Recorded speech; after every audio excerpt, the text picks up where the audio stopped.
US President Joe Biden has wrapped up his tour of the Middle East, telling Arab leaders that the US will not walk away from the region, but fail to secure security and oil commitments. Let's go to our political analyst and professor at Curtin University for our Monday morning chat. Joe Siracusa, good morning. So how would you rate his trip to the Middle East? Good morning, Pete. Well, before I say that, I think we should note that the president's trip to the Middle East darkly coincided with New York City's public service ad to its people, how to survive a nuclear attack. I guess New York has less confidence in this president than anybody else. Look, he didn't get much what he wanted. With the Israelis, he extended President Trump's policies there. That's the Abraham Accord.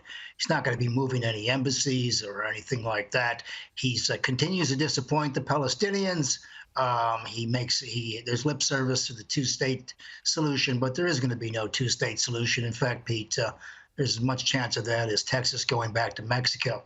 Now, with the Saudis, he wanted more oil production, and I listened very carefully to some of the Saudi ministers, and they're not going to give him increased oil production at this stage. They got their own game to play. And, of course, the Saudis are the big winners here because they've now returned to the family of nations. You know, he's given them this credibility they haven't had for a couple of years because their leader there wanted to kill Khashoggi. And, it's incredible how a leader of a nation can kill and chop somebody up in a foreign country. He said, interestingly, to an American question, that that Khashoggi wasn't really his main enemy. He said he had 1,000 other people he would have preferred to kill first. So this kind of guy we're dealing with. But look, the president didn't get anything. There's no shrewd diplomacy here. He did go back on the scene. America is now more and more mired in the Middle East. So there won't be, the pivot is back to the Middle East, I'm afraid. How much of this was just for PR purposes, Joe? Just for Joe Biden to be seen in the Middle East, and it's his first trip to the Middle East as president. My point being, how much of this was about him being there to be seen doing something? I'd say about 90% was about optics, to be seen, to be back. He likes to say that, to be back. Ironically here, he left a lot of the woke message out of this. He's always talking about human rights. That's what Jake Sullivan, the National Security Advisor, and Secretary of State Blinken are always talking about. The trip may have been about optics, but he's further alienated the progressive wing of his party by failing to mention human rights. He's alienated a lot of people in the media for the same reason. But look, he showed up for the photo opportunity. He got that. It didn't look very attractive. And once again, the president probably overreached. And of course, if you don't have leverage, what are you doing there? He promised the Israelis that the Iranians will never acquire nuclear weapons. I worry a little about these words, never. How long is the United States going to be involved in that proposition without creating even worse conditions? So, Look, he didn't get what he wanted, and I'd give him probably a D- for this trip. A D-. Okay. Well, I wonder what grade you're giving Kamala Harris at the moment, because I want to ask you about her. So Biden's left her behind.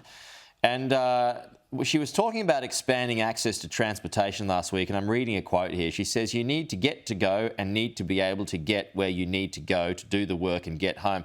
It's quite a word salad there. She's done this before. I suppose it prompts my question to you, Joe. How do you think she's doing? Well, look, I had great hopes for her in the beginning. She was quite good as a candidate, and she challenged Joe Biden for a New York minute there. She's received unfavorable ratings as much as 53%. People don't like her very much because she hasn't been able to handle the jobs. She's been given this tough portfolio. She was told to go down to the border and straighten things out, of course, which is not working out so well. Look, she wasn't really up for the job. The job's a lousy one too, Pete.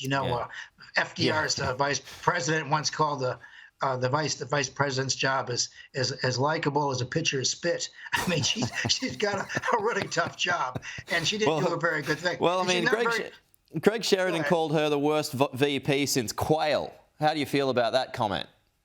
Well, look, I think Quayle was done in. He was smart. He was smarter than he looked, even though he couldn't spell potato right on national television in a kid's classroom. Look, she's not a likely successor to him. He chose her because he personally wanted her for the job. He didn't choose her because she was putting pressure on him in that campaign. So it was a personal choice. And I'm afraid that Kamala Harris is going to go down with the ship with her leader, because they're both have approval ratings underwater, and they're not going to be very successful next time around. Yeah, and that's pretty much killed off any hope that she might have had to become president, I would have thought as well. Hey, Joe, we're out of time, unfortunately, but good chat. Talk to you again next week. Okay, thank you. Bye-bye.